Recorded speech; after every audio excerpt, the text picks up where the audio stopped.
And now things are about to get interesting because MEP Modeler has undergone significant changes from version 26 to version 27. That's why I decided to explain this feature for both versions. If you are working with ArchiCAD 26 or an earlier version, you can skip this module and move on to the next one. However, if you are using ArchiCAD 27 or a newer version, you can continue with this module. For this section, we'll first review all the functions and the main workflow of MEP Modeler. I'll also explain the key changes introduced in ArchiCAD 27, including the improvements and some limitations that come with this new version. Feel free to pause and revisit the videos as many times as needed, and don't forget that each lesson includes resources and downloadable materials to support your learning process. With that said, let's get started. Alright, so let's start off for new module talking a little bit about which concepts we're going to cover. And for this module and the next one, we are going to cover the function which is called MEP Modeler within ArchiCAD, which pretty much will allow you to create different solutions for your facilities, for your installations. The main example that we are working on will be the sanitary installation, but keep in mind that you can pretty much work any type of installation or facility with the use of the MEP Modeler functions. You can create air conditioning units, you can create air conditioning facilities, you can create hydrosanitary solutions, electrical solutions. There are just many solutions that we can apply within ArchiCAD. Now keep in mind that since I'm recording in a point of time where we're transitioning from ArchiCAD 27 to ArchiCAD 28, and ArchiCAD 28 hasn't launched yet, and ArchiCAD 27 has, it's different. So I have to explain this two times. One for ArchiCAD 27, how you can use MEP Modeler in this version, or the latest version that I have available at the point I'm recording this, and of course another one for how you use MEP Modeler in ArchiCAD 26. Because from ArchiCAD 26 to ArchiCAD 27, there were just really a lot of significant changes that changed completely how you, well, not completely, but partially how you use MEP Modeler. And there are some issues that we are going to comment, because in ArchiCAD 27 you will be limited. For example, you won't be able to create this example I have prepared for you, which is a quantification, and also you will have issues while tagging your elements. So as painful as it is for me to say it, I'm going to say it from the very beginning. The MEP Modeler version in ArchiCAD 27 is a half-baked solution. We could say it's still in beta, and it has many different issues that we're going to comment in the upcoming lessons. So feel free to work with ArchiCAD 26 or 27, or even better 28. Hopefully they fix all the issues in ArchiCAD 28. So for now, what I'm going to do is I'll explain just the fundamentals two times, one in ArchiCAD 26 and one in ArchiCAD 27. And for the third section or the third module, we will just focus on the practical example. And now keep in mind that I have marked each of the lessons with parentheses and a specific tag. Those lessons that say broken in ArchiCAD 27 is just me commenting on how the function won't work anymore. Pretty much that's it. Just keep this small detail in mind. And for ArchiCAD 26, since I'm going to explain everything once again, I have marked the lessons. They will say something like recap in parentheses. So those lessons are pretty much the same that we already explained in ArchiCAD 27, but I simply decided to explain it again using ArchiCAD 26.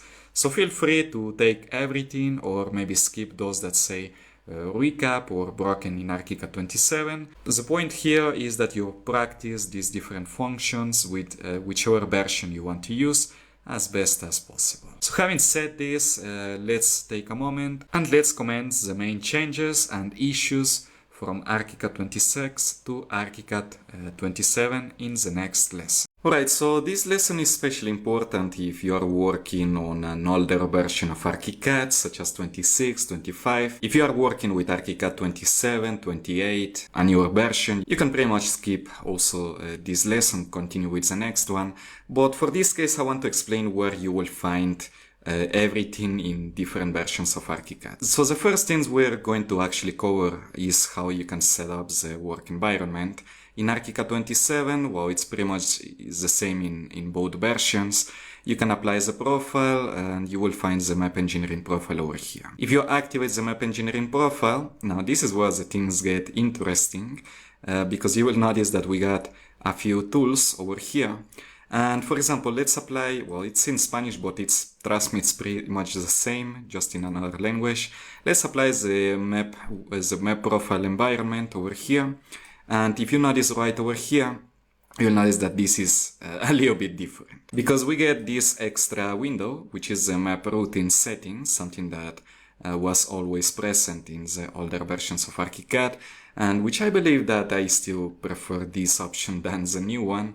And also you will notice right away that you got 3 different groups of tools. In this one we got only one specific group of tools because many different tools have been simplified. You get, instead of an elbow and the pipe, now these 2 tools have been simplified into a tool called the map routine or the pipe routine tool, because this is where you will set how you want to generate your pipes and how you want to generate your elbows, and also how you want to generate and position your transitions. So it's not 2 different tools that have been simplified into one, but actually 3.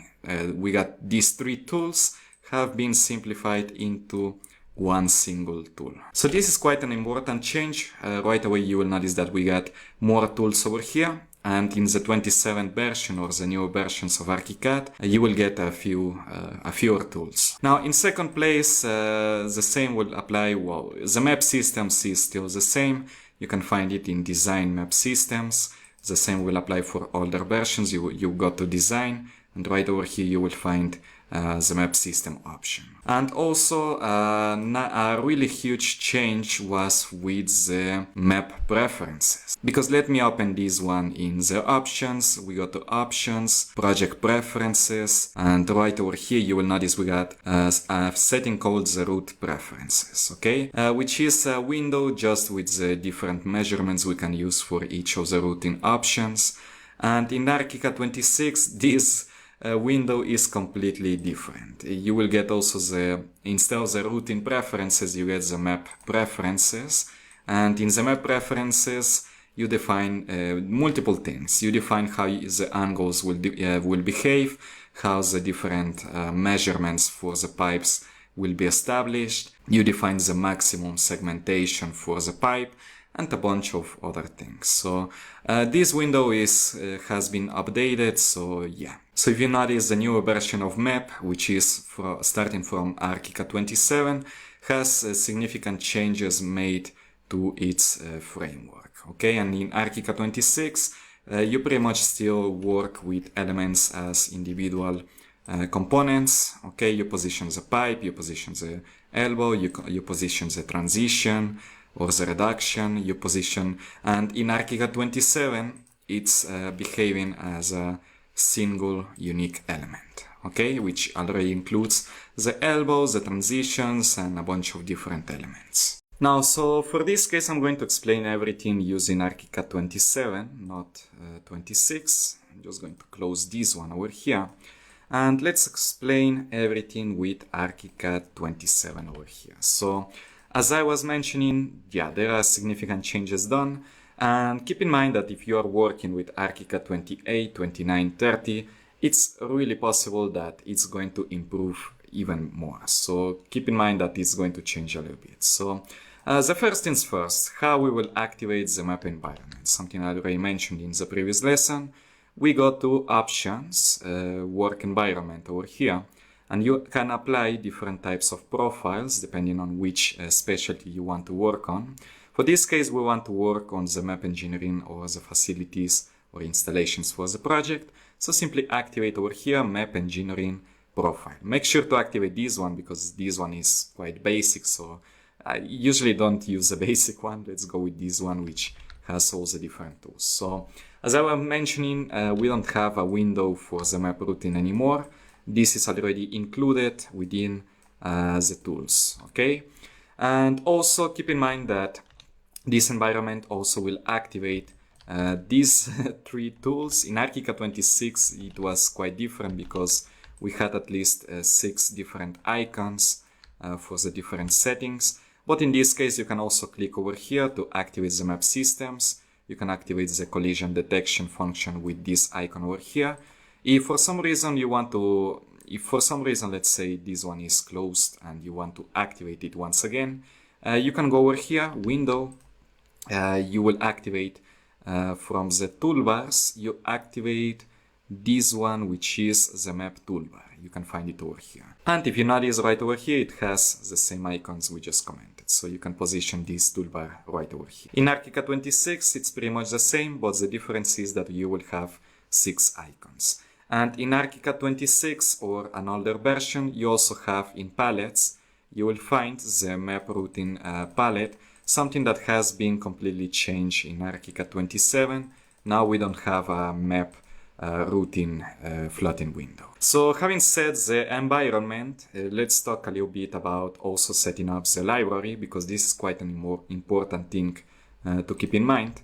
Once you activate the work environment, you will notice we get this special toolbar right over here with all the tools that we are going to use in order to model out the facilities, okay? And also keep in mind that all of these tools will be using the map library that we can find also linked in Archicad. So it's quite important that you check and make sure that it's linked from the very beginning. If you open up the library manager from your objects, or if you want to navigate to file, libraries and objects, and library manager over here, make sure that you have the map library completely linked. If you don't have it for some reason, let's say I delete this one and press OK, what's going to happen is that when you use your tools, you will simply notice that there's nothing going on over here and you can't pretty much do anything. It's completely useless, okay? The same will apply for the pipe route tool. It's possible that it's not going to position your objects because they are non-existent. So if for some reason your map tools don't work, the first thing you need to make sure to check is the libraries. So let's add up once again the folder. I'm going to navigate to my installation folder for Archicad, Archicad 27. And right over here you select the full map library going on over here and simply select it and press open. And once it's done, simply press OK. And with this, we can say that we have pretty much everything set. So we start modeling and checking out the different tools we got over here in the next lesson. Right, so let's take a moment to comment a little bit about the different tools we got over here and for which purpose or for which facilities we are going to use each of the tools. And for this case, I'm going to cheat a little bit. Let's jump into Archicad 26, or in my case, I'm going to jump into Archicad 26. And if I'm completely honest with you, I still rather see it as, or explain this topic using Archicad 26. In Archicad 26, before we had 3 different groups, one of which would be the ducts, which had a completely rectangular type of profile. The other one had a circular type of profile, and the other one was the cable trace. Especially if you're modeling some type of electrical facility, you want to use these tools over here, which is this one U-shaped, this one circular shaped, and this one was rectangular shaped. And you could use the 3 different groups. For example, you can use this one to model out electrical facilities, you can model out air conditioning facilities, and any type of facility that will use a rectangular type of shape. Doesn't matter the measurements, but has this specific shape. You also have this special object, which would be the flexible type of tube, especially useful if also you're modeling some type of flexible air conditioning facility or electrical installation, which is below the ground. Then we have the next group, which we could use for pretty much all types of installations, because we always will have some type of circular type of profile, which we can use to model pretty much the sanitary installations, the hydraulic installations, electrical, gas, fire protection system, and pretty much any type of special type of installation. Finally, but not least, we got the cable trays, which are U-shaped, and you could use these objects to simulate any type of cable tray which would contain multiple type of cable, and you want to simulate also the main branches for your electrical installations, for your voice and data installation, pretty much all installations that have some type of cable going on over here. And in Archicad 27, well, this is a little bit scrambled, so that's the reason why I still prefer to explain this introduction we use in Archicad 26. We got the duct options over here. You got multiple types of options, which was the first group we already explained, which you could use for air conditioning units.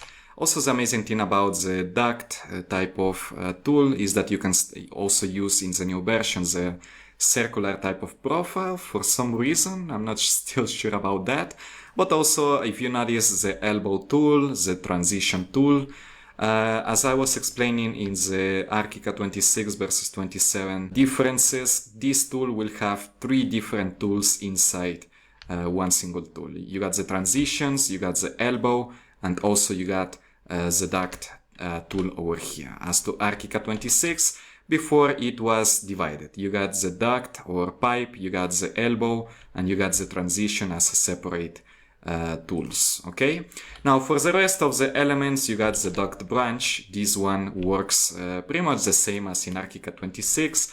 It's still a separate element, so you can use these 2 tools all together. And well, you got the fittings, any type of fitting you want to position, and also you got the flexible type of duct or flexible type of element, which is a more special type of tool because it allows you to pretty much draw everything using spline, which is completely flexible, and you can create an organic type of installation. Then you got the cable carrier tool, which is also 3 different tools simplified into one: the transition, the elbow, and the cable carrier, which we already commented. This is U-shaped. You got the cable carrier branch, which also will allow you to create and specify how you want to position your branchings. You also got the tray cross, which is multiple intersections, all types of equipment, whether you want to position special elements or furniture that has some type of installation. And then you got the pipe tools going on over here, pretty much this group that I already commented. So you got the pipe routing, which also has the 3 tools inside only one tool. Right over here you got pipe, you got elbow, and transition. You got the pipe branch, which is pretty much the same for the circular shaped element, pipe terminals, pipe accessories, and finally the pipe fitting. So if you notice right away, it's a little bit simplified, but keep in mind that these 3 tools, the duct route, the cable carrier, and the pipe route, will have 3 tools inside each of these. So as always, take just a few minutes, check out the different settings we got for each of the tools, and in the next lesson I'm going to explain to you how you can start using each of these tools. Alright, so let's go ahead and start talking a little bit about how you can start using the pipe route. Now, if we cover how to use the pipe route in deep detail, you will also be able to use all the other tools. So that's the reason why we will just focus on pretty much this branch of the MEP tools. Let's go ahead, activate the pipe routing tool, and in the pipe routing option, which is the first option you will find over here, the first thing you will notice is the system. Now the system is pretty much, you can create multiple types of groups and specify how your map elements will document according to each of the systems. If you notice over here, we got an option which says you can simply use the system attributes, or if we deactivate these options, you can start specifying how you want to document or represent your map elements in the floor plan and section view, and how you want to represent this in 3D, or which surface you want to use. As always, the system is something we will comment in a little bit, or if you want to go ahead and check it out, you can simply go to Design, Map Systems, and it's quite an easy window to understand. You can create systems and specify how you want to document each system. So the map system is pretty much that, how you will document each of the tools, okay?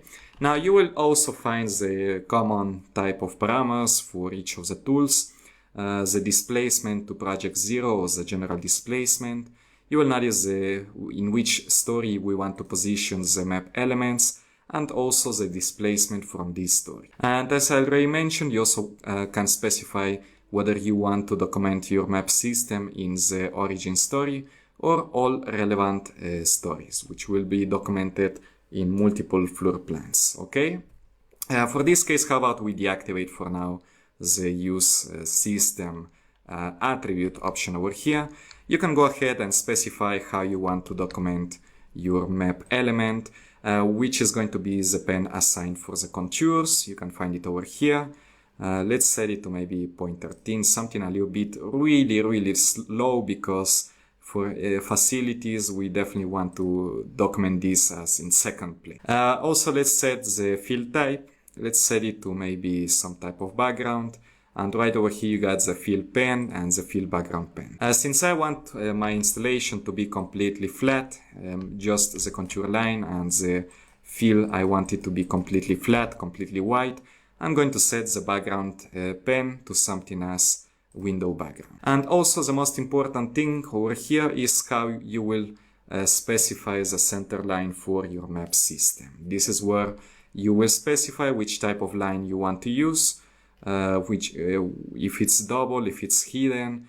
You can also create your own custom-made types of line, where, for example, in Mexico we use the symbology that has a G to specify the gas installation. So you can pretty much create your own custom-made type of line and assign it right over here. Okay, so for this case I'm just going to keep it simple just for now. Let's make it maybe something as dashed triple or dot and dash, which is perfect. Now, just a small tip: if you want to create your own custom line, go ahead to options, element attributes, and don't forget that in lines you can create your own custom type of line. Now, moving back to the map routines options, you can also start specify how you want to work your segment. And the first parameter that you will notice is the table of dimensions. This is pretty much which type of dimension you want to base your modeling on. For this case, we already got in ArchiCAD some type of standardized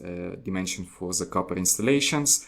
And you will notice that you get a bunch of dimensions right over here. Now, this is something that we also can comment in a little bit. Right over here, we go to options, project preferences. You will notice that we got the root preferences, okay? And this is where you can create and specify the list of dimensions you want to use for your tools. You can create as many groups as you want and use them with ducts, pipes, and the cable carriers right over here. You can specify dimensions for circular types of profiles, for rectangular ones, where you can specify the size, okay, right over here, and you can add some type of description.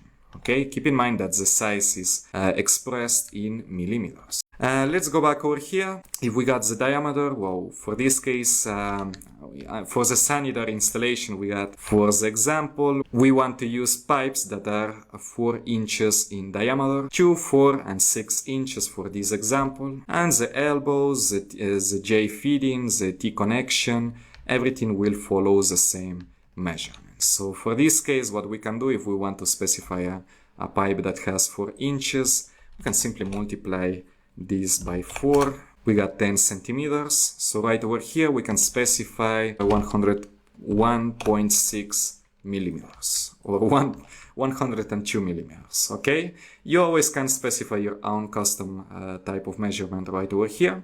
And then you got how you want to specify and work with your pipe. So you can also include some type of insulation, which is pretty much going to give you the pipe, and it's going to give you an extra layer of protection. It will display your pipes with double layers. So if you press OK and start drawing your system, and if we go to 3D, you will notice that something really weird is going on over here. It's displaying as a brick, some type of brick texture, but right over here you can see the double layer.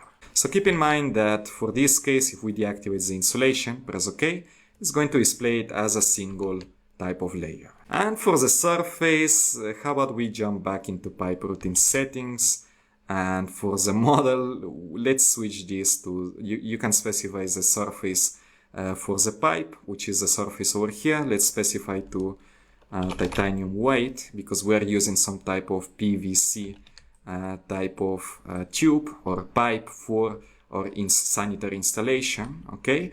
And also you can specify your insulation with another type of surface right over here, okay? So if I once again go to pipe and activate the insulation, press OK, you will notice that now it's completely visible. So right over here, you can always specify the thickness. If we set this to maybe 25 and press OK, you will notice that the separation right over here will be in 25 millimeters. For this case, once again, I'm going to deactivate this. Then you got the connections. Now the connections is a really important part to keep in mind, because right over here for the pipe, you will notice we got connections, and it will divide into main number 1 and main number 2, which is pretty much what will happen on one of the ends for the pipe, and the main number 2 is pretty much what will happen on the other end of the pipe. And you got different options. For example, you can specify the connection type, whether it's going to be welded or whether it's going to be flange. And if it has another type of connection, you can always specify the measurements for this type of connection. So let's say we press OK. And if you notice right over here, it has this type of coupling or this type of flange going on over here, which is, from my own perspective, this is more intended for representation purposes, because you can get a nice effect if, for example, you maybe increase a little bit the value over here. Let's press OK. Let's navigate this a little bit, and right over here you can start noticing the connection detail. Now, from my own perspective, I would highly recommend, if you just need the main criteria or the basic criteria for your facility, just go ahead with the welded one, because these are unnecessary polygons that will saturate your model. It's going to be a little bit more heavy. So if you simply need the representation, go ahead, use the welded type of connection. But if you want to make a really nice type of representation that has these nice details going on over here and extra detail for your model in general, you can always set this to be completely flange. So finally, I leave this decision up to you. You can set it however you want. And keep in mind that the changes are also applying for the other end of the pipe. So pretty much the same parameters that you input over here will carry on to the main 2 type of connection. And if you deactivate this option, you can always set this to be something else. So let's set this to maybe 130, and let's see how it behaves in 3D. So if you notice on this end of the pipe, you will notice that we got a smaller type of detail, and on the other one we got a higher type of detail, or a more thicker type of detail. But if you leave this uniform connection, everything will work in the same manner. And in description, well, this is where you can set the ID, the material. You can set, for example, the pricing, the group type, pretty much all types of metadata and properties that you can use in order to put a price or a budget on this installation. And finally, but not least, we also got the node options over here, the elbows and transitions, because so far we only specified the parameters that will apply for the piping. But right over here in the node, this is where things get interesting. And this is an option that we can also find in ArchiCAD 26 in the routing preferences window. Now, this option has carried on and is included within the tool. So the node pretty much is what will happen and how will ArchiCAD position your elements if you got some type of reduction. So let's say you got a pipe going on over here, which has a diameter of 4 inches, and then you decide to switch this to 2 inches. So the first option will pretty much first off position your transition, and then it will position your pipe, or will position the elbow for your elements, and then everything will continue with 2 inches. So pretty much these options will specify what will happen, what goes first, the elbow and then the transition, or the transition and then the elbow. So you can also mess around with these 2 options. I'm going to set it to be by default right over here. once you got what happens in the nodes, let's continue with the elbows. So for the elbow, you got only one object going on over here, which is pipe bend, which is this. Well, you can visualize this in 3D. You also got the vector radius parameter over here. You also can specify some type of insulations, because if you notice right over here, so far the elbow over here has insulation and the pipe doesn't. So this is where you can also deactivate the insulation, so it stays basic. Then you got different types of connections, what will happen on one of the ends and what will happen on the other type of end. The same will apply over here. You can specify thickness for the walls. You can specify whether you want to use a flange type of connection, or if you want to use a welded type of connection, the same as with the pipe. Then you got also the descriptions, the metadata and properties. And finally, the same will apply for transition. You can specify the transition angle, which is a design criteria right over here. You also got the connection settings, the general settings, whether the transition is going to include some type of insulations. So yeah, pretty much the elbows, the transitions will work similarly with the pipe. So as always, before we jump into how you can start drawing, how you can start modeling any type of pipe, what I want you to do is take a few minutes, check out the different parameters, check out the different settings going on over here, and in the next lesson I'm going to explain to you how you can start editing and how you can start modeling different types of routing systems. Alright, so having commented the different options we got in the pipe route tool, let's comment now how we can start modeling, how we can start adjusting any type of shape we want to generate. And for this case, an easier way to start off would be in the ground floor. You can model in two different dimensions, in 3D or ground floor. Let's activate the pipe route tool we got over here. You can always specify the layer. For this case, I'm going to set it in plumbing, okay? And then you need to be careful with this value over here, which is the general elevation you will use in your home story. Or even if you click over here, you can also set a general elevation from the level 0. Okay, for this case, I'm going to use it from the home story. Let's set it to maybe 0. You also got the dimensions, but as we already covered, the dimension is something you can specify right over here in the segment. This is where you can specify the dimensions, or use something already specified in the table of dimensions. Okay. So let's simply left click over here. You can start modeling the pipe or the route or the segment for your facility as you would with a polyline. So this is quite an amazing change that I'm currently liking a lot in the 27th version of ArchiCAD. You simply draw everything as a polyline, and you will notice that ArchiCAD will do everything for you. It will automatically create an elbow where it's required. Doesn't matter the angle. Let's say if you create a branch which is at 45 angles, ArchiCAD will position the elbow for you. And the same will apply at 90 degrees, and the same will apply at completely custom angle. So this is something that is quite an amazing feature with MEP Modeler 27. Now, I just want to comment, if you are working in ArchiCAD 26, the thing will change a little bit, because all the tools we got over here behave as an independent element. You position the tube, you don't have to position the elbow, and then you have to position the transition. If you want to do something similar in older versions of ArchiCAD, make sure that you got the windows, you got the palettes, and make sure you activate the map routing window you got over here. And with this window, this is how you can start creating the same thing we are creating in ArchiCAD 27. You click over here, start the routing, and ArchiCAD will do everything for you.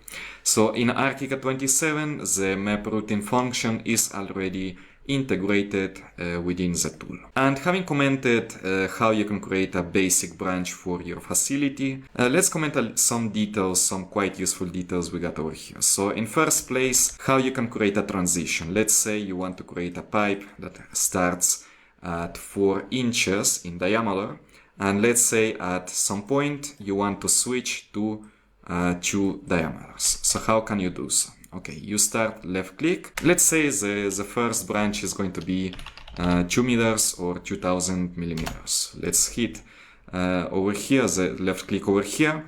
And if you notice, if you press the tab key, you got multiple options that you can mess around with. One of which is a slope. This is something we're gonna comment in a little bit. But the other one, you got diameter, you got angle, you got the distance, you got X coordinate, the Y coordinate, and of course you got the Z coordinate. This is a detail that we're going to comment in a little bit. But for this case, what we want to do is switch the diameter. So let's say we start a diameter of 102 millimeters, and then we switch to 2 inches or 51 millimeters, somewhere around there. Okay, so let's hit enter.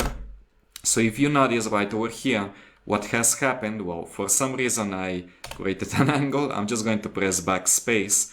If you mess up, a nice neat trick you got over here, if you press backspace, you can undo the nodes that you're creating. So if you mess up at this point, simply press backspace, and it's going to undo the change you have created. Okay, so let's say once again we got 1.5 meters.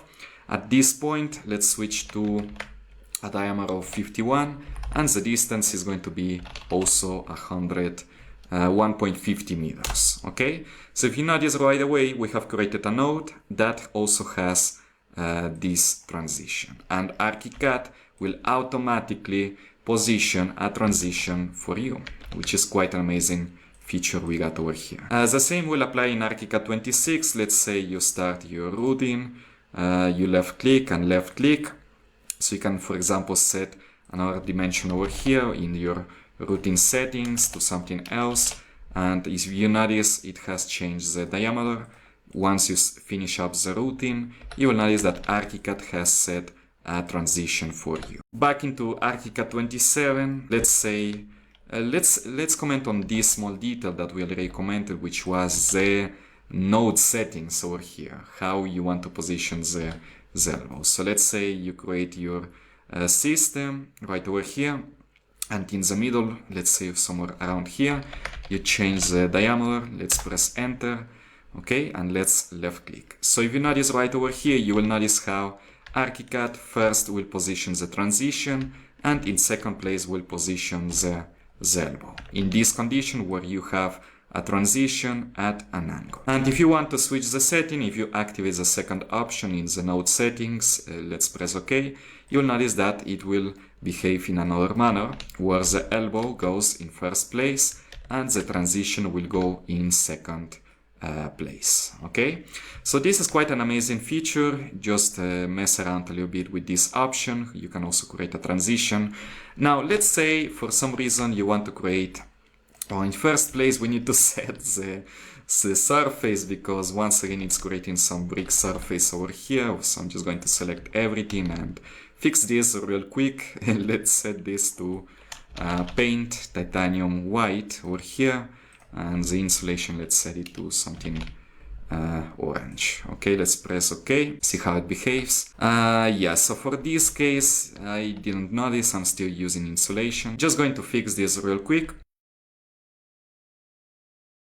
Alright, so far it's looking good. So in this case we have modeled the pipes with this extra layer of the insulation, but in this case we will start modeling pipes that don't have some type of insulation. Okay, now let's move on to the next question. Okay, I want to model something that starts horizontal and at some point it will go in a vertical direction up until the second story. How can I do so? So let's start modeling in the ground floor once again. Let's left click. Let's say that this is going to display somewhere around 3 meters. Okay, and we go up until this point, and let's say from this point we want the branch to continue in a vertical displacement. So what you have to do in ArchiCAD 27, you will navigate to the Z coordinate over here.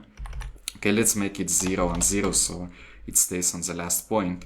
But what you can do is simply modify the Z coordinate. Over here we can set this to be maybe 3000, so it goes to the next story, and simply press enter. Okay, so if you notice right over here, you will notice that the elbow will be positioned at 90 degrees.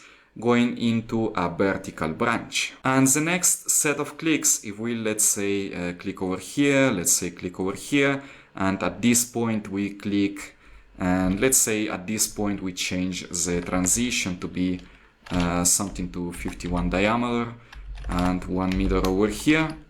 Let's press enter. So if you notice right over here, all the other clicks are generated in the second story. We are not modeling now in the first story, but since we have made a transition, a vertical transition over here to the next story, the rest of the installation will be positioned in the next story. Now we got a small issue over here that I'm going to comment in a little bit, because if you notice, this branch still documents in the ground floor, but everything else that should be documented in the second story is still documenting in the ground floor. This is a detail that we're going to comment in a little bit, but if we go to 3D, you can clearly see the result over here. Notice how we got the vertical transition. Okay, this has displaced 3000 millimeters, and the rest of the clicks will define the shape we want, but in the second story. So this is how you can manage vertical displacements in ArchiCAD. Simply left click, let's say 1000 over here. From this point we will navigate in coordinates 3000 right over here. Let's make another displacement for 1500, and once again let's say we want the z coordinate to be 0. Press enter and then finish up setting your displacement. So in this case, if we navigate to 3D, this is what you will be expecting. You got the first point, which is going to rise the installation, then do something like this, and then it's going to once again go back to the first story. If you model this in 3D, you can also continue modeling everything in 3D. Let's say we start over here, and in 3D you got quite an interesting thing going over here. Because if you follow this node, left click and left click, you will notice that you can also generate your vertical displacement graphically speaking. Okay, so you don't need to create a numerical input. You simply follow the reference line that ArchiCAD will provide for you. So if it snaps to the vertical reference line, this is how you can also create your facility with this vertical displacement. Okay, so you got two different ways. You can use whichever you see fit. And before we continue talking a little bit about extra details that we can also cover for the modeling part of the installation, what I want you to do is take a few minutes, mess around with the angles, mess around with the transitions, mess around also with the vertical displacement, and in the next lesson we will continue covering extra details. Alright, so something I want to comment on this point is the issue we got over here. Because if you remember, we started the routing in the ground floor.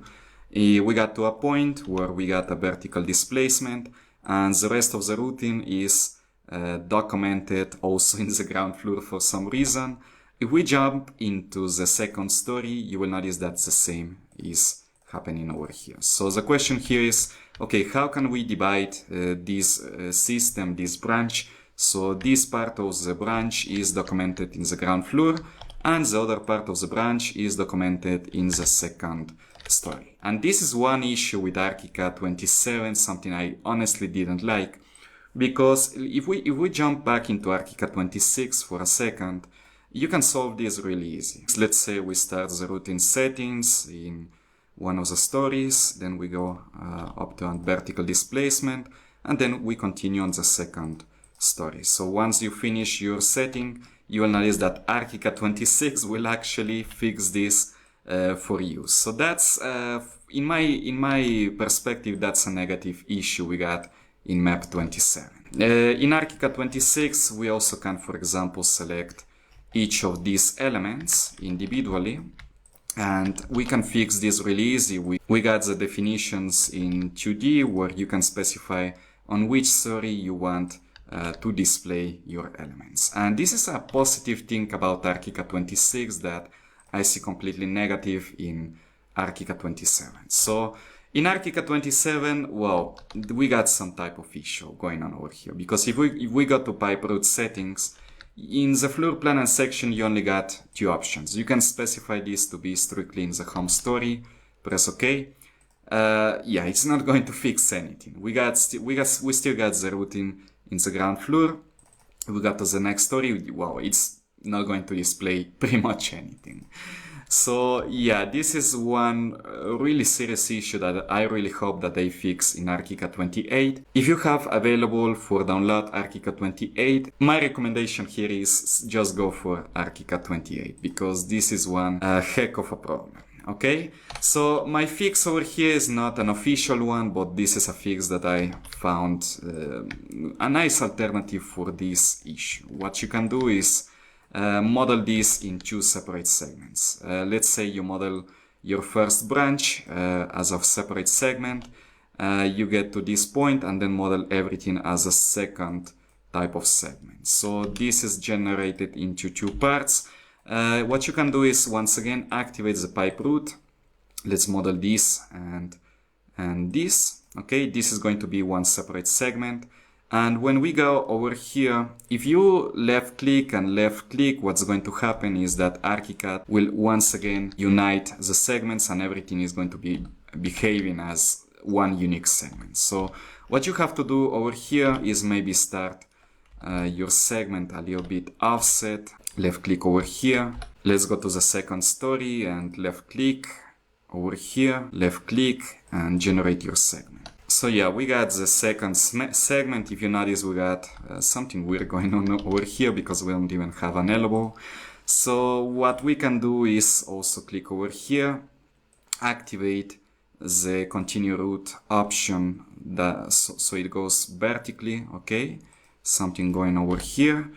So yeah, if you notice, it's a weird solution, but it's the only solution that I found that it's working in Archicad 27. And this is a completely negative point in my perspective. So you can finish up setting the second segment right over here and finally simply move this so it connects or has the same position as the first segment. And there we have it. So yeah, we need to model everything as separated. This is going to be the first segment.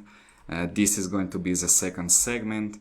And I'm just going to delete all the rest of the 3D doodles, which simply focus on this case scenario. Let's move this to the origin. So in this case, we got the first segment, the second segment. If we go to the ground floor, let's see how it behaves in 2D. It still will behave as an entire element. So right over here, we need to fix this a little bit. Let's select the first segment and let's set this to be documented on the ground floor as a position of 0. And in the show on story setting, we need to switch this to home story only. Press OK. So what's going to happen is that this segment is not going to document anymore in the second story. Let's go with the second segment. Let's fix this to be positioned at the same height, but on the second story. Just going to paste the height I had before. So now it's documented in the second story at the same height. And for the floor plan display, I'm going to display this only in the home story. Let's press OK. So if you notice right over here, now it's going to be fixed. It's not going to display anymore in the ground floor. And if we switch to the second story, it will display only the second segment. So keep in mind that this is an unofficial solution that I managed to find for this problem, because this is from my perspective, this is a completely negative point we got in Archicad 27. Because yeah, the map modeler tool for Archicad 27, we could say it's still in beta, and we will find multiple issues going on for the 27 versions. But we can always apply some nice trick going on over here, such as the possibility to divide and model everything as a separate segment. So as always, take a moment, check out this solution. If you want to use Archicad 26, I already commented that Archicad will do everything for you, which is a positive thing that is still going on in Archicad 26. Alright, and having commented how you can fix the issues so each of the parts of your installation is documented in each of the stories, let's comment now how you can start working branches. Specifically, if you require some Y type of feeding going on over here because you got a branch at an angle, or if you require some type of T fitting over here, if you got a branch that is at an angle of 90 degrees, okay? And if you go ahead and once again activate the pipe routing, this is also a positive thing we got going on in the 27th version. You can simply click on the reference line. Make sure that you strictly click on the reference line. If you click on one of the contours, it's not going to detect the branch, okay? But if you left click in order to start your routing on the reference line, ArchiCAD will position everything for you automatically. So if you notice, yes, it's going to create a T or Y fitting, but we're still going to have some type of issue. Let's see if we can maybe create an angle over here. If you notice, if you create an angle, it's going to create a Y type of fitting or T type of fitting. But this is going to happen because right over here, next to the pipe route tool, we also got the pipe branch tool. And this is something we also need to set up before we start positioning the branches. In first place, we need to activate the tool and start adjusting the settings. So in this case, this is going to be completely the same as in ArchiCAD 26. You can, if we go back to ArchiCAD 26, we also can activate the T branch over here. And you will notice that we got two types of branches and we got the same settings going on over here. So this is pretty much the same. And right over here, you can specify which type of insulation, or if you want to include insulation, you can specify which length you want to use with your branch, how you want to set up the B connection length, the C branch offset. Just make sure to visualize the graphic. You got the A measurement, the B measurement, C and D, and you got the 4 parameters to specify the measurement over here. The angle, well, you can specify the angle because it is already defined on the setting you will use once you create the branch, okay? So for the length, how about we go with something as maybe 100 and maybe 200. Feel free to specify whichever type of dimension you want for your branch, or following the standards you use in your own country. And in the visualization group, you can always specify which type of visualization you want for your contour, for your fill, how you want to visualize the center line. Everything will also depend on which type of system you are using with your pipe route. So if you notice over here, we got the use system surface. You can also specify whether you want the 3D representation to be detailed, simple, or if you want to turn it off. You simply work with the 2D representation. So in 3D is not going to create an element. My recommendation here is keep it detailed so you have everything over here. And in the connections, you will notice that this is going to be similar as to the parameters we already covered in pipe route. So in this case, you got 3 different types of connections. You got the main number 1, you got the main number 2, and you will also have the branch connection over here. And right over here, you got the main number 1, the main number 2, and how the branch will behave. So in this case, you can specify the type of connection. Over here, you can specify the wall thickness. Over here, the same will apply for main number 2. Or if you deactivate this parameter, you can always mess around with extra parameters. Okay, especially for the coupling, especially for the flange you want to include. In this case, I'm going to specify that everything works as a welded element. And for the branch, you can always also specify whether it's going to be welded, flange, or whichever system you want to use. So once you have specified the parameters for your branch, let's press OK. And let's try once again the branch over here. I'm just going to create maybe with the pipe route tool, a basic type of branch over here. And for the next branch, which is going to be the Y fitting, let's left click and let's create a branch over here. So if you notice, we still need to adjust some of the parameters, such as the 3D representation as a 2D representation. But from this first test to the second test, it's looking a little bit better. And if you notice over here, we still have some type of issue going on over here, especially for the 2D representation and also for the 3D representation. And this is happening because we have two different systems going on over here. If you activate the pipe root setting, you will notice right over here the first parameter would be which system or which map system you want to use. And this parameter is also affecting the pipe branch tool over here, because when you create a new branch, it's going to take the system defined in the pipe root and it's going to apply it to the pipe branch. So for example, if I activate the pipe branch in the connections in map system, you will notice that it is completely grayed out because it is already defined by the system we use for the pipe routing. And if you remember, well, we got the system, but we also deactivated the use system attributes. If we activate the system attributes once again, press OK. If we create a new branch over here, left click, and if we create an opening over here, you will notice that now everything is working according to the system. The same will happen in 3D representation. You'll notice that this one is sticking out because it by default will use the system settings. So you could try to fix this maybe in the 3D representation if you go to visualization and deactivate the system surface option over here, but it will only affect the 3D representation. The 2D representation is highly restricted to the system you are using within the pipe root. This is something we're going to talk a little bit how you can modify the system. So let's say we want to modify the 3D representation, set it to paint titanium white.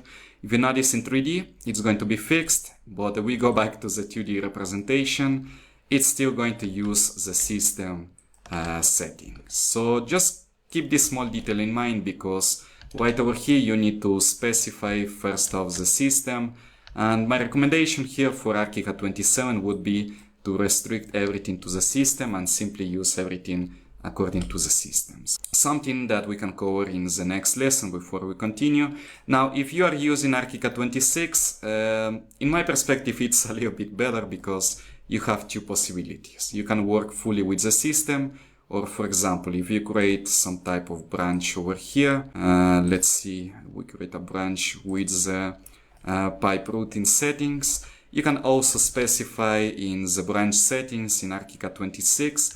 If you notice, this one is not completely grayed out. You have two options, whether you want to specify as undefined and use the independent settings right over here, or you can use the system settings. So in my perspective, Archicad 26 has two possibilities, and in Archicad 27, well, the pipe branch is already restricted or strictly restricted to the pipe routing settings. Okay. So as always, before jumping into the next lesson, just take a few moments, check out the different settings we got going on for the pipe branch, and in the next lesson I'm going to explain to you how we will set up the map systems and how we will also set up the measurements or the standardized measurements we need for the diameters. Alright, and having explained the different ways on how you can start modeling your facility, let's comment now two really important things that we need to configure in order to manage our facilities a little bit better, okay, and a little bit faster. The first thing would be in design. We already commented a little bit about this option, but go over here to the menu bar, design, and let's jump into map systems over here, okay? Now this is where you can create as many groups as you want. You can create one for cabling, one for cooling, one for sprinklers, heating, fresh air, exhaust air. Let's create a new one which is going to be called, for this example, sanitary, okay? Or you can create something as plumbing, you can create another one for the fireproofing, another one for the hydraulic system. You can create as many as you want. But the most important thing over here is, in first place, you need to specify with which type of elements and components and tools you are going to use these systems. So make sure to activate. If you notice over here, we got ductwork, pipework, and cable tray. if I jump back a little bit back to Archicad 26, it's pretty much meaning these three groups, what you can see in the map system. So the first one, which would be ductwork, means this set of tools over here.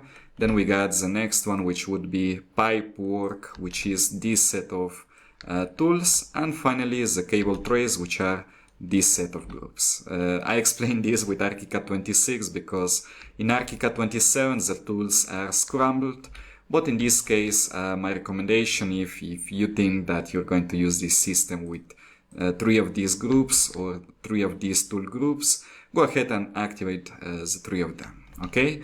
And then you can specify how you want to document your facility in 2D. Pretty much all these settings that you can find in these groups are for 2D, and right over here you got the system surface, which is for 3D, which we already commented. You got one for the pipes, for the facility in general, and another one which is going to be for specifically for the insulation. Okay, so if we want to create a sanitary installation which is based upon the PVC type of pipes, the PVC type of tube, let's make the system to be something as paint titanium white. I don't think we're going to use insulation for this case, but just in case we can make it orange. The fields, the documentation for the sanitary installation, let's make it background for now. The center line is something we're gonna comment in a little bit, but for the contour, let's make it as little as possible so it doesn't distract too much from the center line. Then we got the background, so the background color is going to be window background, and you can also specify the pen for the center line. So pretty much this is how the map system works. We can create as many groups as we want, and then specify how it will document in 2D and 3D. Okay, so let's press OK for this window, and right over here, if you notice, we can select, let's see if we can select everything right over here, or maybe just the system. Hopefully this is a system because yeah, it's the system. So right over here, once you select your facility, you can switch the system, make it sanitary in this case, and when you press OK, it's going to change appearance fully. Okay, now in this case something weird happens, so I'm guessing that it disconnected one system from another, so yeah, it's going to treat these two elements as a separate entity, so that's an interesting thing. But let's go ahead and maybe activate once again pipe root, and from the very beginning, let's specify that the system is going to be sanitary. Let's press OK. Let's make another example from scratch, create something like this, and maybe for the union, something like this. And as you can notice over here, now the system is clearly documenting as it should be, the T joint, the T fitting right over here. The elbow, the transition, everything will be related to the system. And in 3D, you can clearly notice that once again, the system is giving us a clear 3D representation, which is quite an amazing thing because from my point of view, I think that the system is a nice positive point in Archicad 27 because in Archicad 26, I'm going to be honest with you, the system with the map routing palette didn't work too well, so yeah, that's one point for the map 27. Now, moving on, let's comment a little bit about the specific option we got over here. You can find it in options, project preferences, and right over here you will notice we got the routing preferences, which, going to be honest with you, we only got one specific option right over here, because in Archicad 26 we had multiple possibilities in the routing options. Once again, options, project preferences, and it wasn't called routing options, it was called map preferences, okay?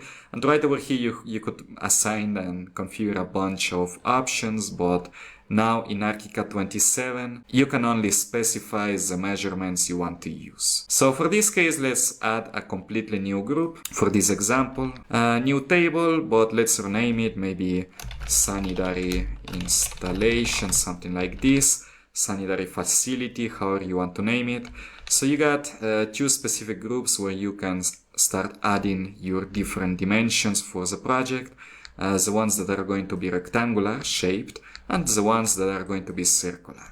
Right over here you can start adding each of the settings. But keep in mind that before we add any measurements, you need to specify once again which type of tool or which group of tools you want to use, whether it's going to be ducts, pipes or cable carriers. And since in our example, which we are going to do in the next section, we only have ducts, which are for the sanitary installation, we don't have anything which is rectangular. So for this example, let's go ahead and select pipes, because we are going to use all different types of pipe. Once again, let's add a new group, specific group for this case. Let's name it sanitary installation. Let's make it general sanitary installation measurements, something like this. You can name this however you want, or maybe use something a little bit more simplified. General use sounds a little bit better. So let's go ahead and start adding up the measurements. So right over here you got the size. Now I'm pretty sure, 90% sure, that this is expressed in millimeters. But if in the very end it doesn't work, once again we can go ahead and modify each of the measurements. Since for this case we're going to use just 3 types of measurements, 2 inches, 4 inches and 6 inches, let's go ahead in general use. Let's add a new measurement which is going to be maybe 51 in size, and for the description let's name it 2 inches. Okay, now for the next one, I'm going to multiply this for 4. We got 101 centimeters. We got 101 millimeters. So let's go ahead and make it 101.6. This one is going to be 4 inches. And let's go ahead and add the final one, which is going to be 6 inches or 152 millimeters. Okay, this one is going to be 6 inches. Okay, so for my sanitary example, I'm just going to go ahead with the general use 2, 4 and 6, with each one with its respective measurement. So you can create as many tables as you want, and the best thing is that you can import, export them, you can delete them, you can rename them, or actually duplicate them. There are multiple ways on how you can specify the table of dimensions for your installation. So once we are done over here, let's simply go ahead, press OK. Let's go to the ground floor. Let's test this out once again. Just going to take out the pipe route option over here, and the system is going to be sanitary. Everything is looking great. But in the segment settings, right over here, this is where you can specify which table of dimensions you want to use. You can create one for sanitary, one for hydraulic, one for electric, as many as you want. For this case, general use. And right over here, you can specify, you can notice your different measurements. In the MEP version of Archicad 26, if I remember well, we can always check out the description. No, it's not going to give us a description either way. So yeah, it's only going to display the final measurements. Okay, so let's go ahead, maybe make it for 6 inches, general use. Let's check out the notes, if we got some type of measurement. Nope. Everything's looking amazing. So let's press OK. And with this, you can simply left click, specify your first measurement. If you need a reduction, you can simply go ahead and set the diameter to something else.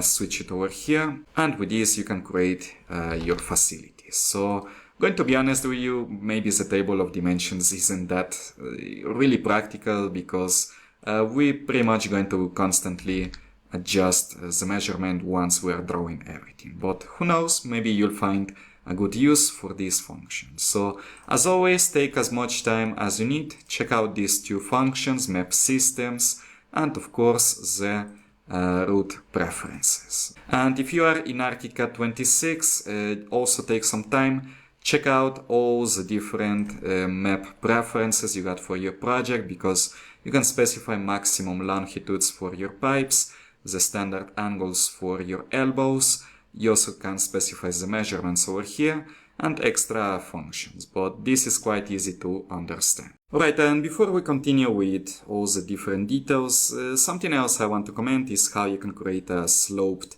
type of facility. In this case, let's go ahead and maybe use the 4-inch type of pipe or diameter. And the interesting thing over here is that, yes, ArchiCAD will also allow you to create a facility with an angle. What you have to do is simply left click, and before you select the second point right over here, you will notice we got the slope parameter, which for some reason is locked, something new in ArchiCAD 27, but you can go ahead and simply press the tab key so you can select that parameter, unlock it, and specify which type of slope you want to use. So the most common one will be 2%. So let's go ahead and maybe draw something like this with 2%, like this over here, here, here, and right over here. So it's just a matter of modifying that parameter. Let's see how it behaves in 3D. What is the final angle? And right over here you can notice how the slope is behaving. So this is quite an interesting thing. You can always create a sloped type of facility in 3D. Just simply make sure to unlock this value and then specify a completely sloped value over here, 2%. And if you notice right over here, if we keep on moving, the facility is going to be inclined. Maybe even we can specify something as maybe 20%. Let's see how it behaves. And right over here you can see how your facility is behaving at an angle. The best thing over here is that you can always, for example, select your facility. So let's say we want a facility at an angle. You can also either way set the Z coordinate, press enter, and this is also going to create some type of sloping. Okay, but it's quite easy. Simply in the ground floor, make sure to adjust your slope right before you start drawing your element. Alright, and let's take a moment to comment a little bit about how you can edit further your facilities. So this is quite a nice improvement. I'm going to be honest with you. In ArchiCAD 27, this is one of the improvements that I definitely like a lot, because the facility will behave as a polyline, which is quite an amazing thing in ArchiCAD 27. You can simply hit on the polyline or the reference line and simply edit it completely directly. And it's once again going to insert an elbow. If let's say you modify the node on the elbow, the amazing thing is that the elbow is also going to adjust. So this is quite a really positive change for ArchiCAD 27, because in ArchiCAD 26 it was a little bit harder to edit. You need to edit everything one by one. Okay, you can also hit on one of the endings for the branch for the facility. You got a command over here which is called continue routing, and it's going to allow you to continue drawing your installation. Okay, so you can draw it vertical, you can draw it horizontal, everything in 3D, which is completely intuitive. Okay, you can always, for example, create a branch. Once again, select the ending. You also have another command which is move node, but I don't see that it's going to do anything in particular. And yeah, if we try to move this element, it's simply not going to allow us to modify the branches because everything is connected. So it's going to be highly restricted to the main element. But there is an interesting thing over here, which is also a new thing in ArchiCAD 27. You can select one of the branches, and you will notice over here we got the edit button.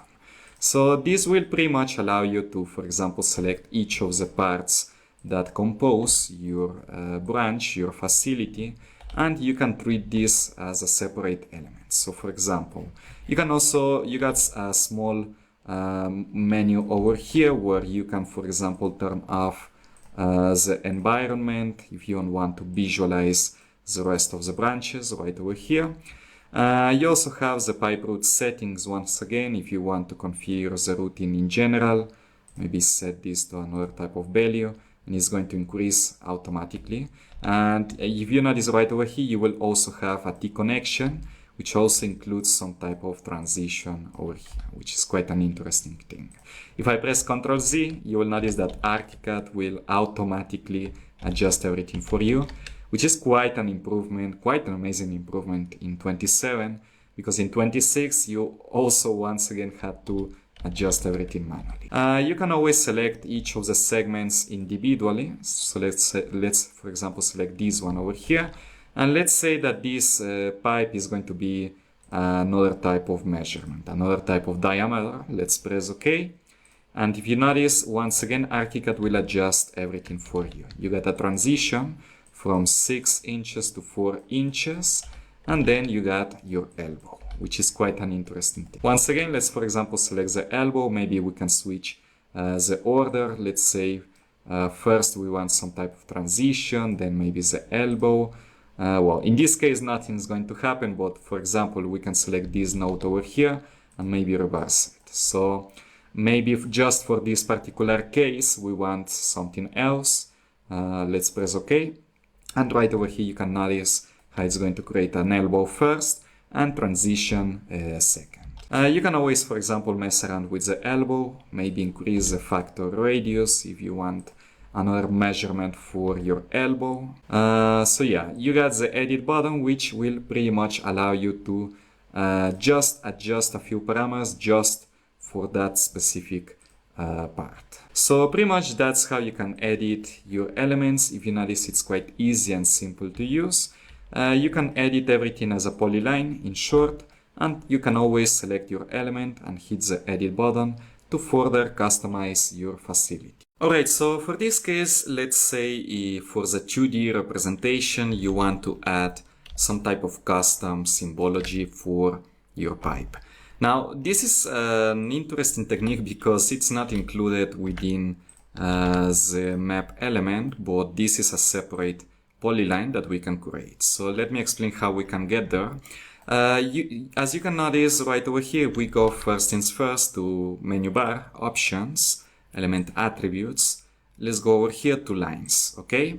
And when you create a custom type of line, it will allow you to create it based upon a symbol right over here. So pretty much you can draw any type of shape you want to include within your custom type of line and simply repeat that shape multiple times across the line.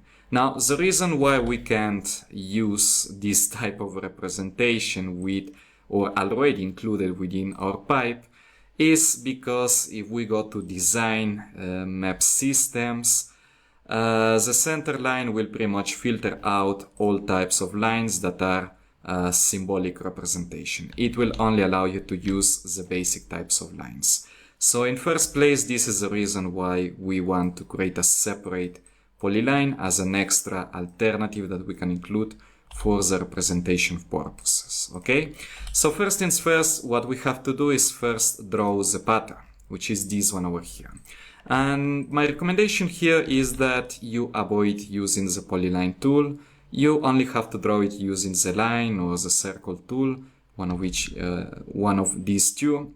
We use something else such as text, or maybe draw a text. It's not going to include the symbol. So the first way that you can do is simply draw your basic slash over here.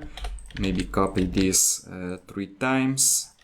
Okay, delete the center one, and you can manually draw your letter or whichever type of representation you want. In 1 second, I'll explain to you the easiest way to get to this result. So let's see if we can draw something basic right over here, which is going to be something like this, which also looks really awful, I'm going to be honest with you. But let's go ahead and maybe make something like this, okay? Okay, so we got the first example, which is just the line tool. Now for the second example, so you can notice why using text is not going to work. Let's select this element and let's go ahead and maybe draw a basic type of text if it allows us, something like this. Maybe make it 0.5 millimeters over here. Let's make the text smaller. And let's simply move the text so it fits right in between these two lines, somewhere around here. Okay, so let's make the text just a tiny bit more small, right over here, so it's looking good. Okay, so let's try it out. First things first, let's make the try with the text. Ctrl C. Let's go to options, element attributes, and lines. Okay. And let's create a new line. Just press the new button over here. For this case, we want to select the symbol type of line, and let's press, let's name it something as gas. okay? Let's press OK. And when you hit the paste into pattern button, what's going to happen is right over here, this type of result. It's going to completely ignore the text in the middle, and it's only going to take into consideration the lines you have drawn over here. So this is the reason why it's a really bad idea to mess around with this type of representation. Now, if you select the second one, which was just done using the line tool, let's press Ctrl C so we copy everything beforehand.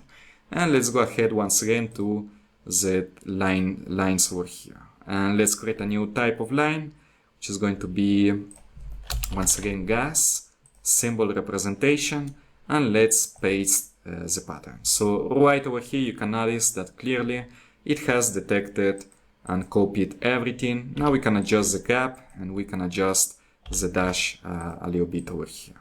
Okay, let's press OK and let's test this line out.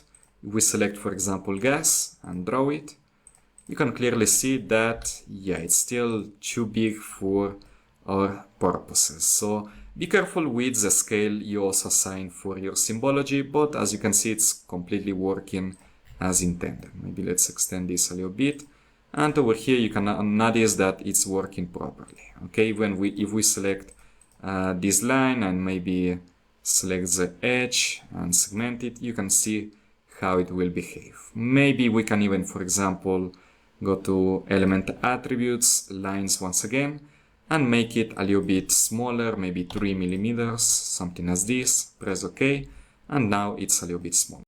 Now let's go for the best way on how you can create your representation.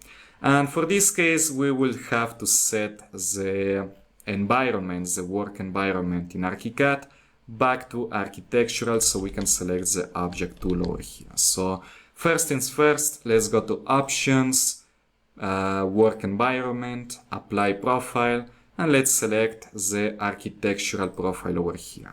Okay, and in second place, let's go to the object tool, and what you're going to do is you will search for the text object. Simply hit or simply write over here text, and this is the first object that will pop up, the text 3D right over here.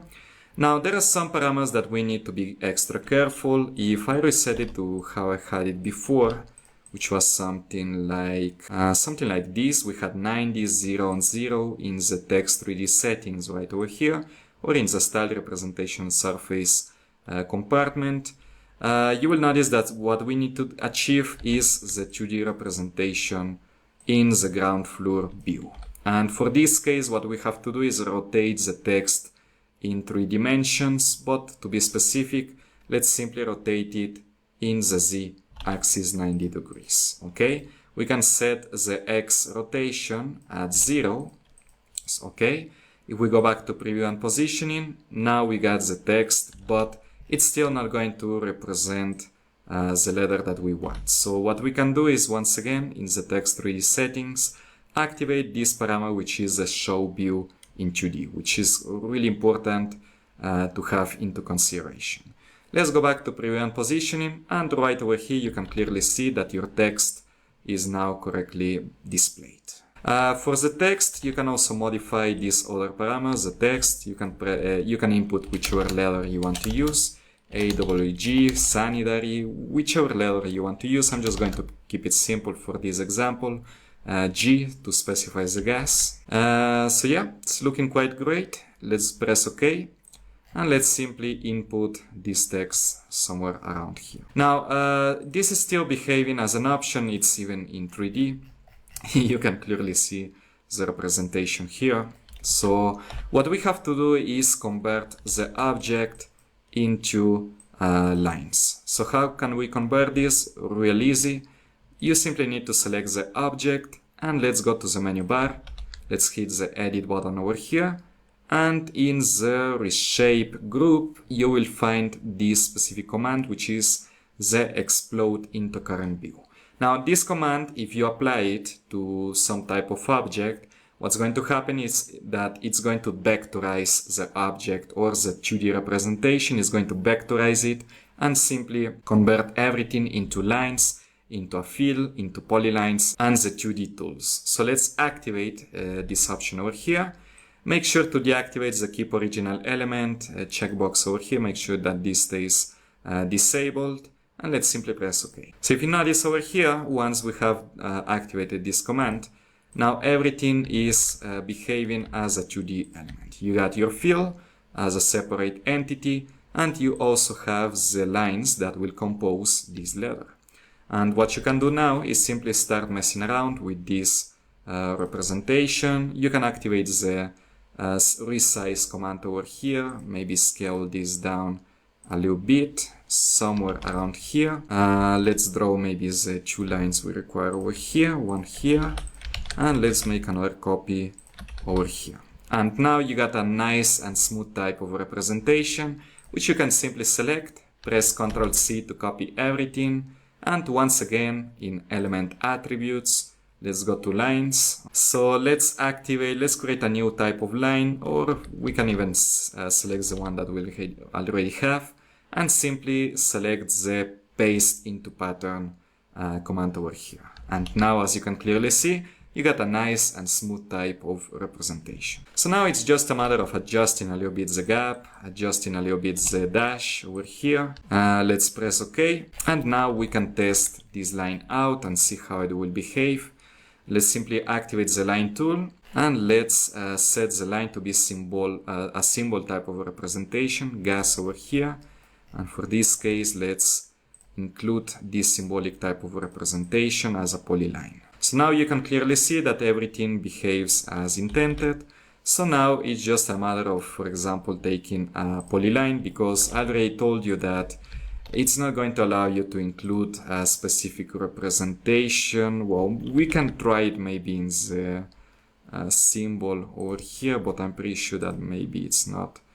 Okay, let's give it a shot. Maybe it will allow you. Let's see how it behaves. Let's press OK. And yeah, well, you got another nice option over here, because what you can do is select the whole element. And actually, in the pipe root settings, if you deactivate the symbol representation, you can give it a shot and specify that the center line is going to be this type of custom representation. Let's press OK. And yeah, this is quite an amazing thing, because it wasn't possible in the previous version of ArchiCAD, but this is quite a nice thing to take into consideration. So yeah, you got a really nice way on how you can create your fully custom type of representation. Let's see if we can draw something new over here, something as this. And yeah, if you notice, it's actually taking the custom type of representation for your objects. So that's quite a nice thing to keep in mind. Okay, let's see if we can create. Yeah, it's working perfectly. Going to be honest with you, I wasn't expecting that. So yeah, it's going to be limited in the intersections, but yeah, you can fully customize this and include it within the symbolic type of representation. Or if you want to use a polyline, you can simply activate the polyline tool, go ahead, activate the type of representation, and simply draw your custom-made polyline on top of this element. But if I'm honest with you, I still believe that this type of representation, which is already included within the system, is much better for this particular case. Okay, so as always, give it a shot. Check out the 2 ways we got in order to include the symbolic representation for your facilities.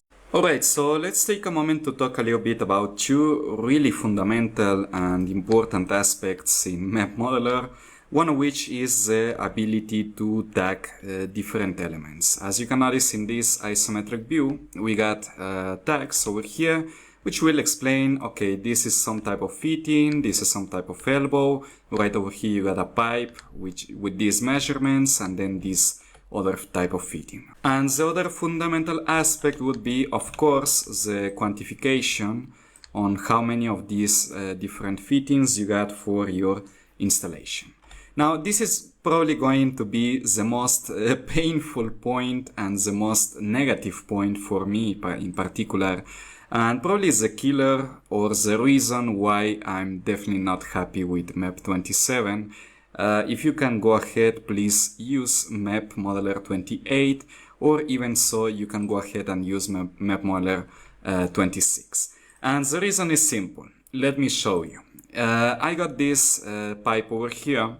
If I go to, let's say, document, and I activate the label tool over here, let's activate, for example, maybe the associative method for the label.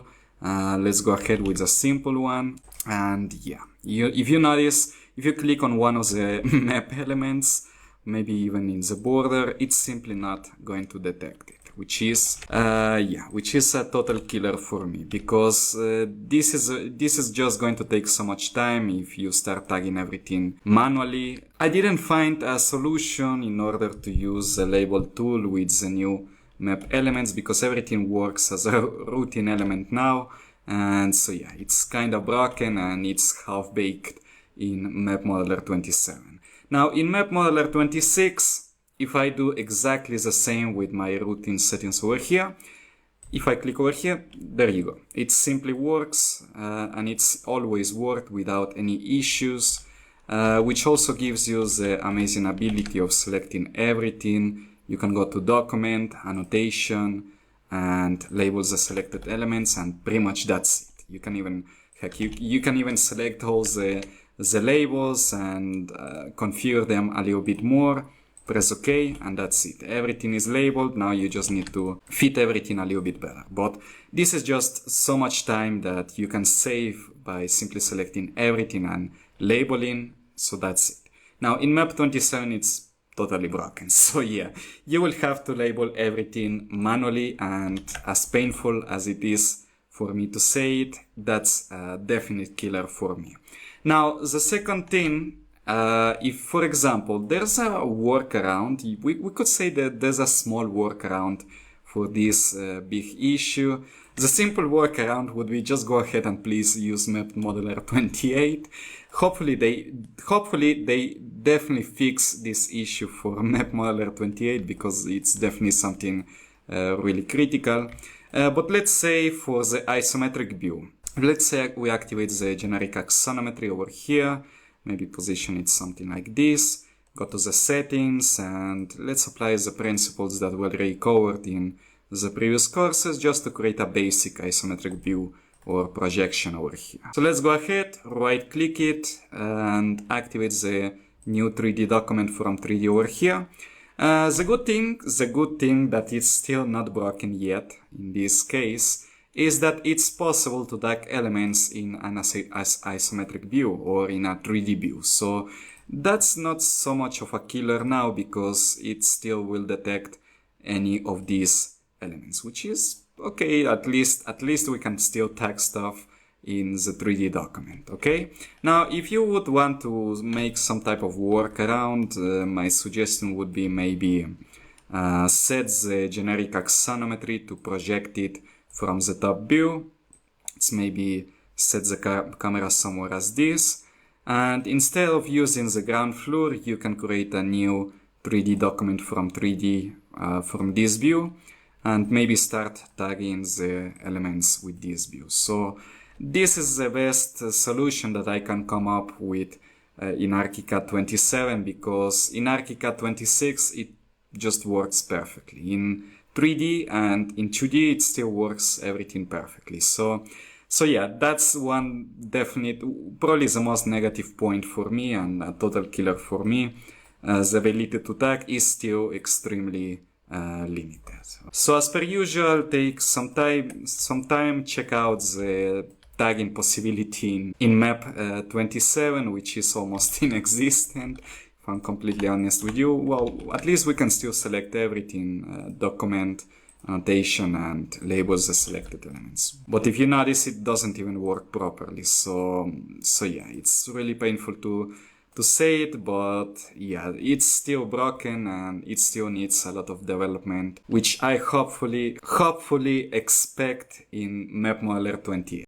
And now, if we take a moment to comment a little bit about the possibility to do quantifications, on the other hand, oh boy, this one is definitely so broken. It's totally inexistent in MEP Modeler 27. So yeah, you won't be able to quantify your elements, as painful as it is for me to say it. In Archicad 26, this is Archicad 26, we can simply go ahead, create a new schedule, name it something as MEP number 1, basic quantification or something like that, press OK. Even, for example, if we select the criteria, something we already covered in the previous lessons in this present course, in the element type, we can still search for the MEP components. If you hit the more button over here, you will notice that in Archicad 26, right over here, you get all the different components that you can select. Okay, I usually just go ahead and make it all types, and you can add fields in Archicad 26. Let's say maybe the quantity right over here. You can even select the element ID, something like this. So let's go ahead. Element ID is the quantity, and we can add a field, maybe, let's see if we got something as map. Nope, we're not gonna get the map. But the amazing thing about Archicad 26 is that the map components will work as library parts. So you can go ahead and add a special type of field, something I'm going to talk a little bit in the upcoming lessons, but you can go ahead, activate the library part parameters, and you can search for the map library 26 over here.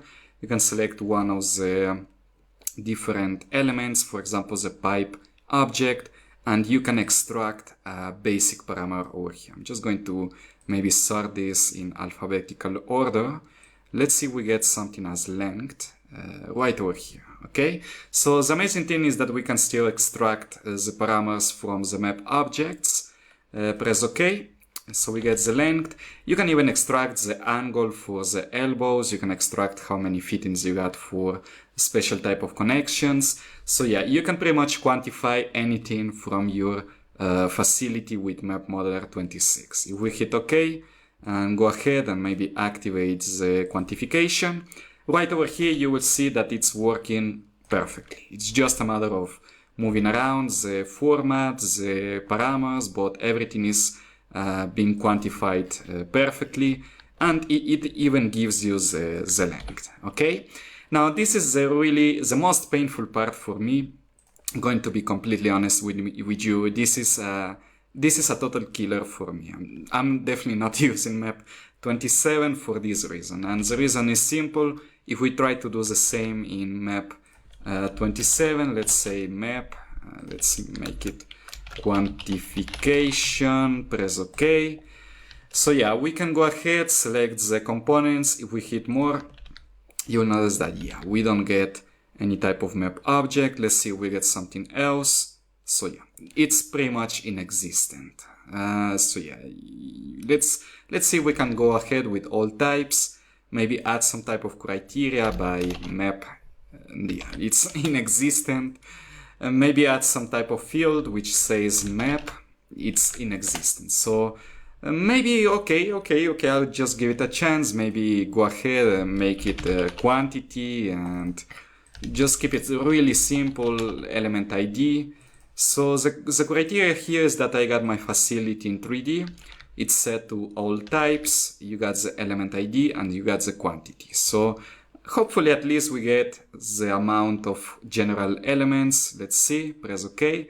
And this is the most painful part. So yeah, there's not much to say, but it's totally broken in Archicad 27. So this is the reason why I definitely recommend just going forward to Archicad 28 or even going back to Archicad 26 if you are looking to use all the possibilities with MEP Modeler. So quantifying elements is going to be really painful in Archicad 27, while in Archicad 26 it's completely integrated with the schedules function. So the conclusion here is that yeah, there are some positive things with MEP 27, but the tagging issue and the quantification issue is, in my personal perspective, is a total killer for me. So as always, take a moment, you can analyze this, you can have your own conclusions. If you don't want to quantify the components, you want to just for general representation,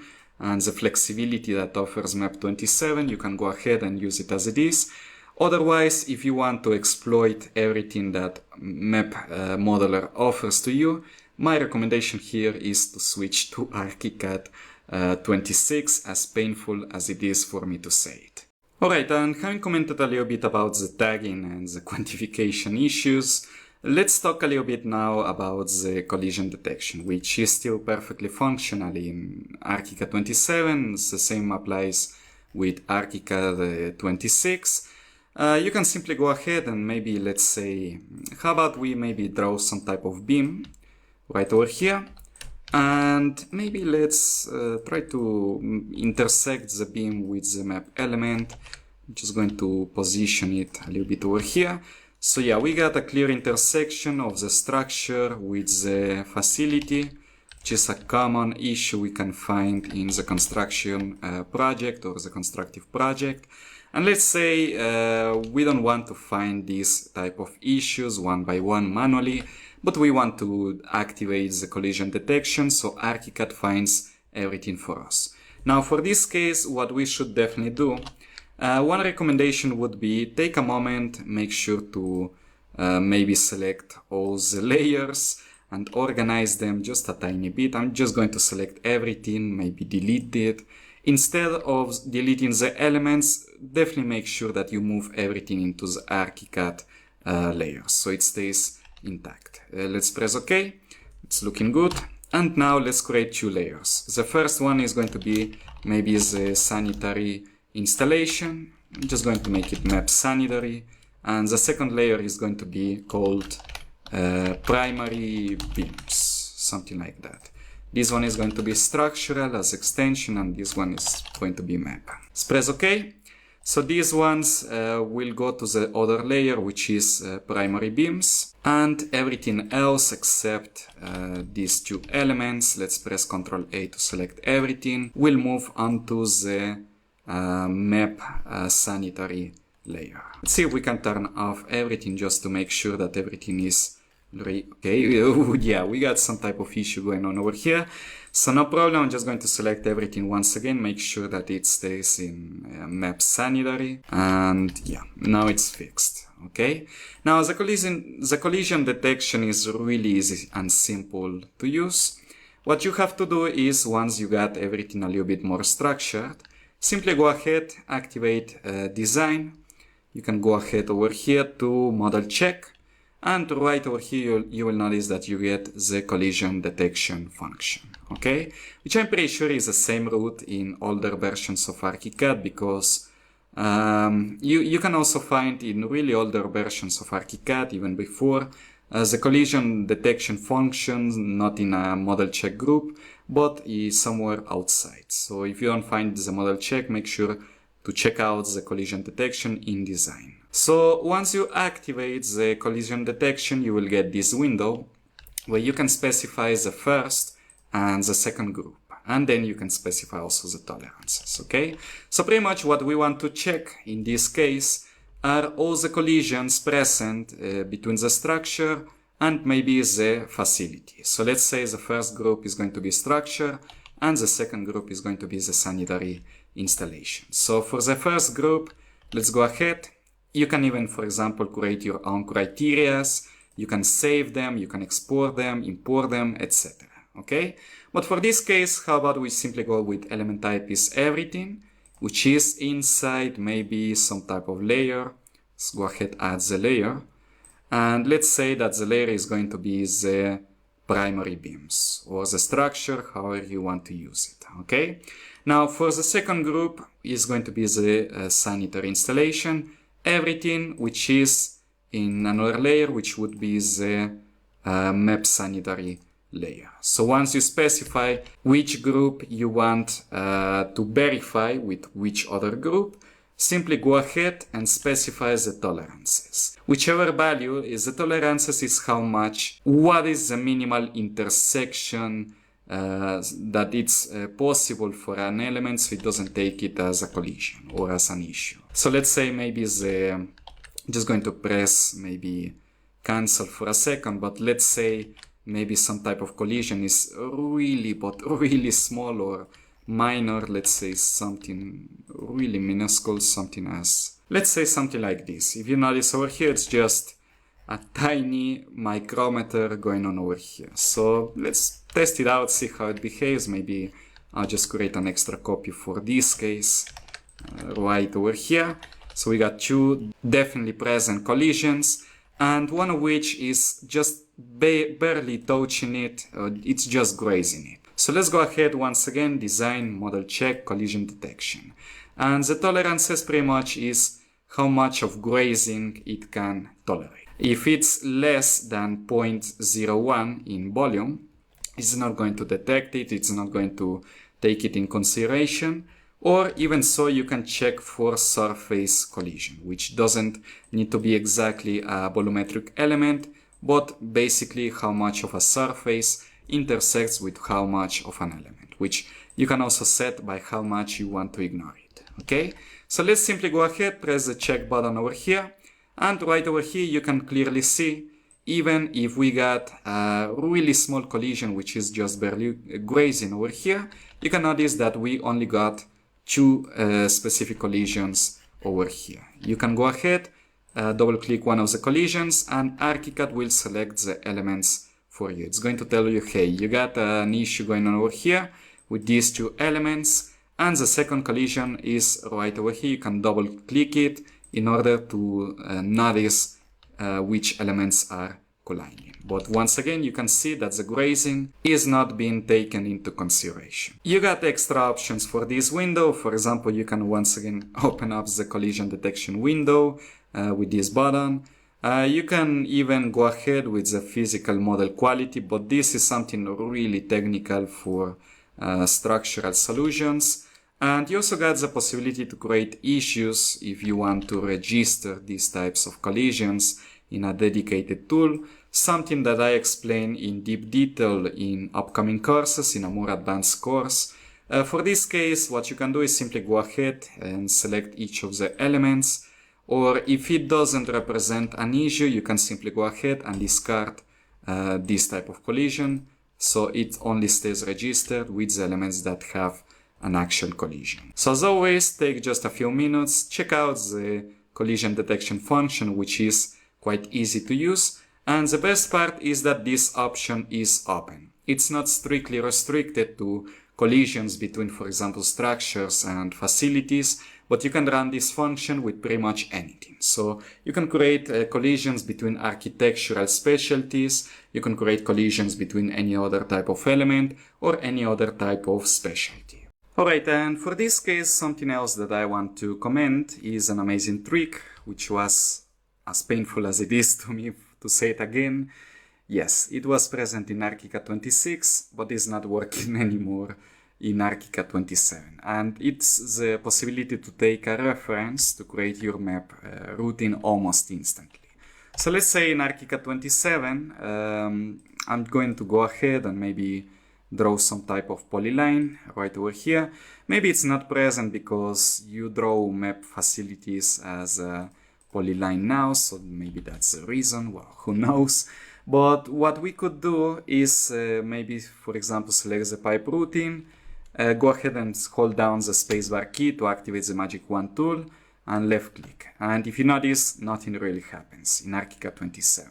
If we go ahead with design and magic and outline polygon with Magic Wand, it's definitely not going to work with this function. It's pretty much inexistent in ArchiCAD 27. Now, if I jump into ArchiCAD 26 right over here, what we could do is once again select maybe a polyline, simply draw some type of routing, reference, or pretty much anything over here. We could hit the start routing option, press spacebar and outline everything, and it will automatically convert the reference into a segment, okay, pretty much instantly. So that's one amazing trick that was present in ArchiCAD 26 that for some reason is not working anymore in ArchiCAD 27. So you can always, for example, go ahead maybe in ArchiCAD 26.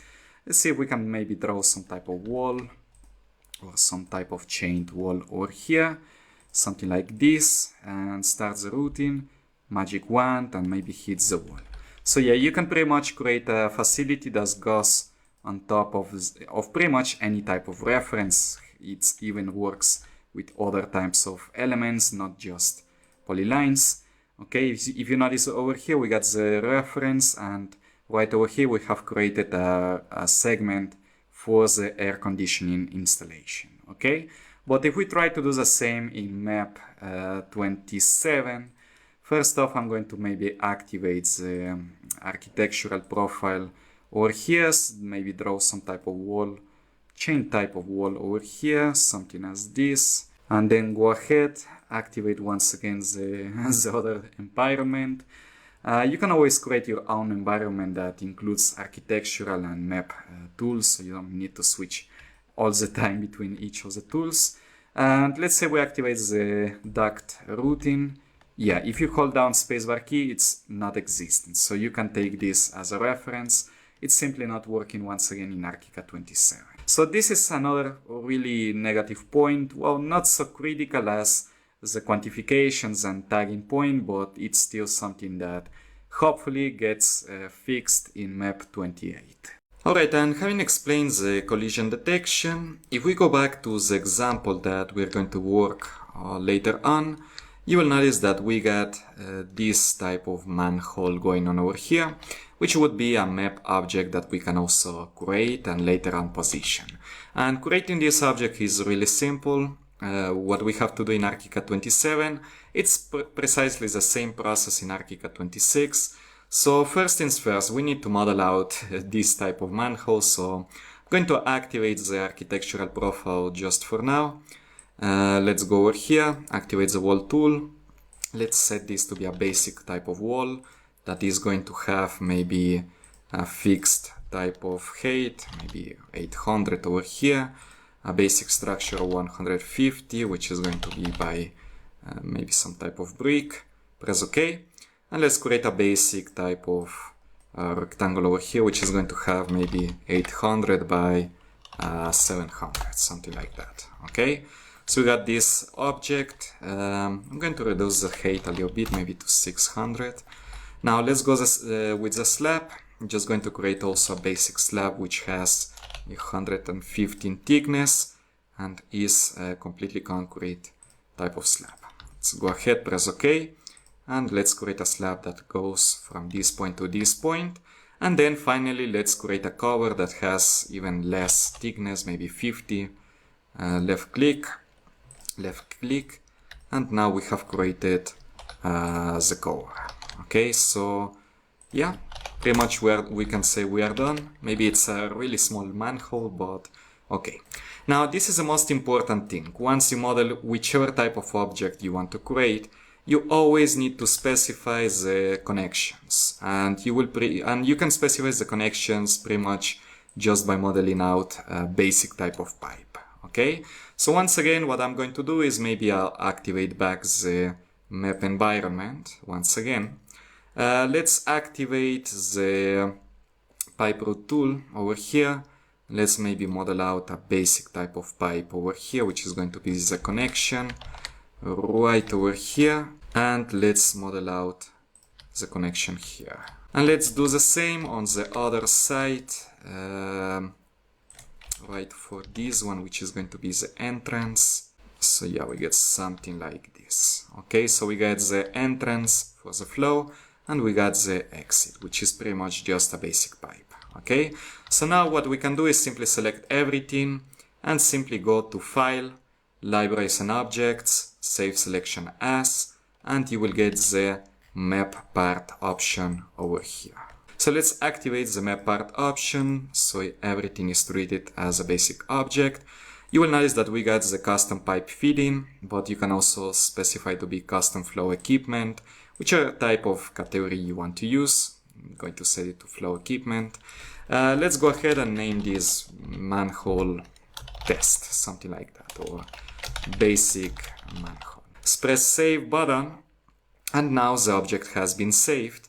And what we can do is simply activate the equipment tool, go to the settings, and right over here you can notice that we get this manhole object as a single entity, which is just a basic object. Now let's press OK, and let's do a copy of this object right next to it. So if you notice, maybe we had some issues with the surface. It's just a matter of messing around and maybe fine-tuning some details. But right over here, you can notice how this object now is being treated as a single entity. And now you can activate the pipe routine function, left click maybe from this connection, and treat this continuously as a single connection. It's going to automatically detect the connection here, and the same will happen on the other end. You can simply start the connection here, and it's going to automatically detect everything for you. So you can model pretty much any type of object for hydraulic installations, for electrical installations, whichever object you wish to use, you can model it, and as always, make sure that you specify at least one connection. And with that, we have completed the first part of our series on MEP Modeler. I hope this has given you a clearer understanding of how the MEP workflow functions in Archicad 27, as well as the current limitations for this version. For the next module, I'll walk you through all the MEP functions and workflows once again, but this time using Archicad 26. The process differs slightly, and we won't face the same restrictions when it comes to labels and quantities. Don't forget, as always, to take a small break before starting the next session, and without further ado, I'll see you for the next module.